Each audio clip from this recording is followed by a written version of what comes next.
Pace up. Learn and grow.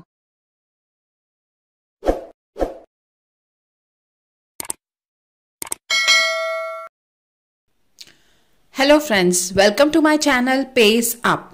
आज हम देखने वाले हैं थ्योरी ऑफ लर्निंग का नेक्स्ट मेथड या नेक्स्ट लर्निंग, जो कि दी हुई है जेरोमी एस ब्रूनर ने। यानी आज हम देख रहे हैं ब्रूनर की थ्योरी को, जिस का नाम है थ्योरी ऑफ कॉग्निटिव लर्निंग, जिसको हम थ्योरी ऑफ कॉग्निटिव लर्निंग से भी जानते हैं, या फिर इसको डिस्कवरी लर्निंग भी कहा जाता है, और हिंदी में इसे अन्वेषण सिद्धांत या फिर संज्ञात्मक अधिगम का सिद्धांत भी कहा जाता है।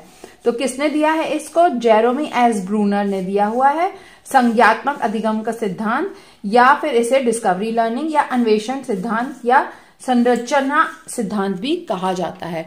अब ब्रूनर कौन थे? ब्रूनर एक अमेरिकन साइकोलॉजिस्ट थे जो बिलीव करते थे कंस्ट्रक्टिविज्म में। कंस्ट्रक्टिविज्म यानी बच्चा अपने आप बहुत सी चीजें करते करते देखते देखते सीखता है। तो उनके हिसाब से लर्निंग क्या थी? वो एक सबसे पहली बात, वो कॉग्निटिव साइकोलॉजिस्ट कंस्ट्रक्टिविस्ट थे। लर्निंग एक कंटिन्यूस प्रोसेस थी उनके हिसाब से। कंटिन्यूस प्रोसेस यानी आपने कोई चीज बचपन में सीखी तो आप उसका नॉलेज अपने आगे के फ्यूचर में भी या आगे के किसी काम में भी यूज कर सकते हैं। हम उस नॉलेज में आगे और पीछे दोनों जा सकते हैं। We can go back and forward to the stages. अब उन्होंने डिस्कवरी लर्निंग के बारे में कहा था। डिस्कवरी लर्निंग यानी क्या होती है कि बच्चा खुद कुछ करते करते कुछ नई चीजें सीख लेता है, उसे हम कहते हैं डिस्कवरी लर्निंग। जैसे कि आपने उसे कोई खिलौना दिया तो उसने उसको जोड़ना सीखा, उसे हटाना सीखा, उससे फिर कोई नई चीज बना दी जोड़ने वाले खिलौनों से। तो उसने क्या किया? अपने आप अपने तरीके से लर्न करना या कुछ नया चीज बनाना उससे सीखा। अब ब्रूनर ने लर्निंग के 3 मोड्स दिए हैं या 3 स्टेजेस दी हुई हैं। सबसे पहली है इनएक्टिव स्टेज। इनएक्टिव स्टेज होती है 0 से 18 महीने के बच्चों के लिए होती है। 18 महीने यानी 1.5 साल के बच्चों के लिए, जहां पे वो लर्निंग बाय एक्शन सीखते हैं या मूवमेंट से सीखते हैं, जिसमें वो चलना फिरना खाना थोड़ा थोड़ा बोलना सीखते हैं। तो ये पूरी जो इनएक्टिव लर्निंग है वो किस पे बेस्ड है? बेस्ड ऑन एक्शन है। इसमें क्या खेलते हैं वो? प्ले विद द टॉयज, इसका एग्जाम्पल है। और इसको कॉन्क्रीट स्टेज भी कहा जाता है। कॉन्क्रीट स्टेज क्यों कहा जाता है? क्योंकि इसमें बच्चा देख देख कर समझता है, इसमें वो कुछ एक्सपेरिमेंट नहीं कर पाता है। अब नेक्स्ट क्या है? आइकॉनिक स्टेज है। आइकॉनिक स्टेज यानी इमेज बेस्ड है, यानी इसमें बच्चे पिक्चर्स को देख के, टीवी को देख के, कोई वीडियोस को देख के कुछ चीजें देखता है, समझता है और सीखता है। और इसकी एज लिमिट क्या है? 18 महीने यानी 1.5 साल से लेके 6 साल तक की।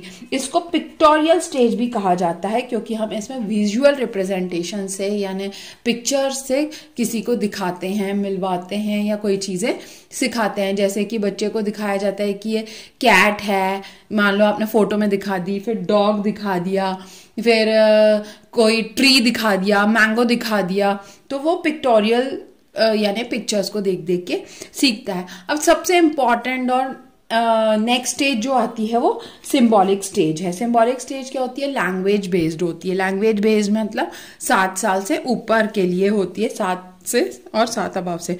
इस स्टेज को एब्स्ट्रैक्ट स्टेज भी कहा जाता है, क्योंकि जो इंफॉर्मेशन होती है वो सिंबल के फॉर्म में होती है। जैसे मान लीजिए आपने लिखा, ये सिंबल बनाया तो वो समझ गया कि भाई ये ए लिखा है, फिर उसके बाद ये बनाया तो वो समझ गया कि ये सी लिखा है। तो ऐसे वो सिंबल्स को जोड़ जोड़ के फिर वर्ड्स बनाने लगता है, वर्ड्स के साथ फिर वो सेंटेंसेस बनाने लगता है, फिर उसमें ग्रामर भी सही से यूज करने लगता है। तो इस तरीके से हमारी ये स्टेजेस क्या है? इंटरकनेक्टेड है, बैक एंड फोर्थ है। आप इस स्टेज में भी आप पिक्चर्स का यूज कर सकते हो। आप ए और सी कहाँ से रिकॉग्नाइज कर पा रहे हो? जब आपने यहाँ कहीं सीखा होगा, इसको देखा होगा, पढ़ा होगा। तो इस तरीके से आगे पीछे हम इसमें बैक एंड फोर्थ जा सकते हैं। सारी स्टेजेस इसकी इंटरकनेक्टेड है।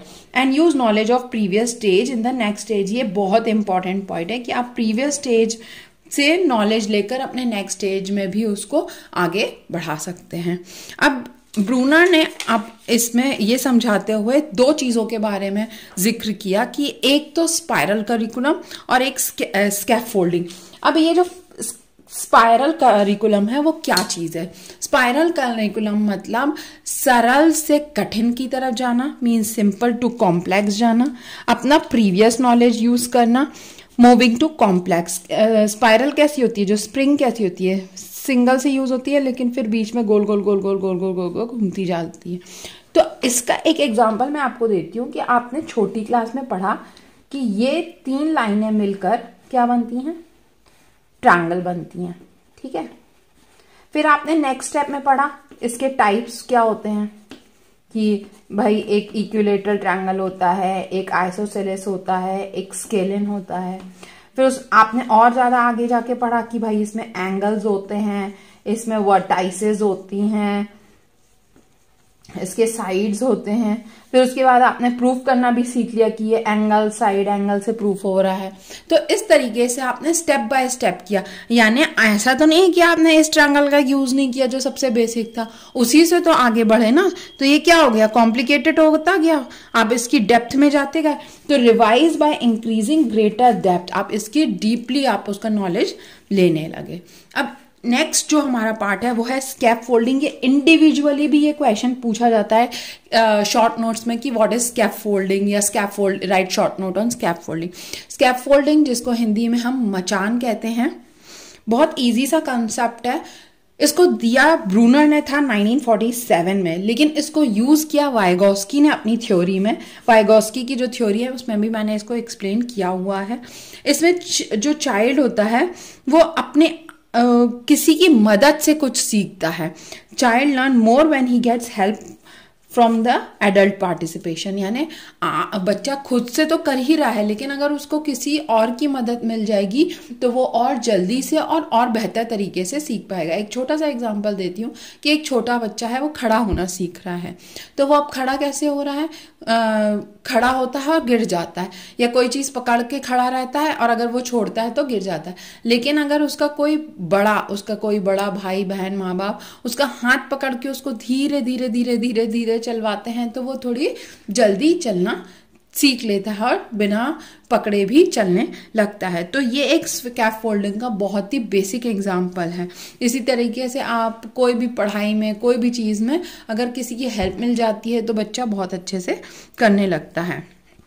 अब नोट एक बहुत इंपॉर्टेंट चीज़ है, पियाजे और ब्रूनर दोनों ही बोलते हैं कि जो बच्चे हैं, जो चिल्ड्रन हैं, वो एक्टिव लर्नर हैं।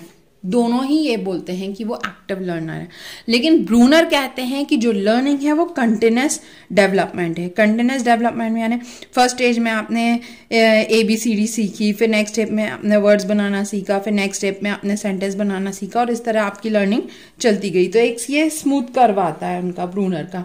लेकिन पियाजे क्या कहते हैं कि बच्चा सीखता तो जरूर है, एक्टिव लर्नर तो जरूर है, लेकिन उसका जो प्रोसेस है वो डिसकंटिन्यूअस प्रोसेस है और वो अलग अलग स्टेजेस में आता है।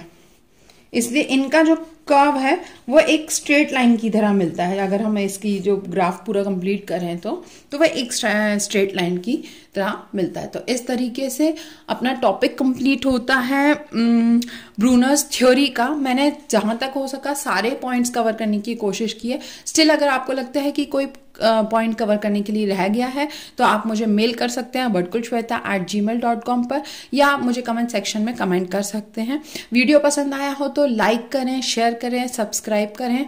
नेक्स्ट वीडियो तक के लिए थैंक यू।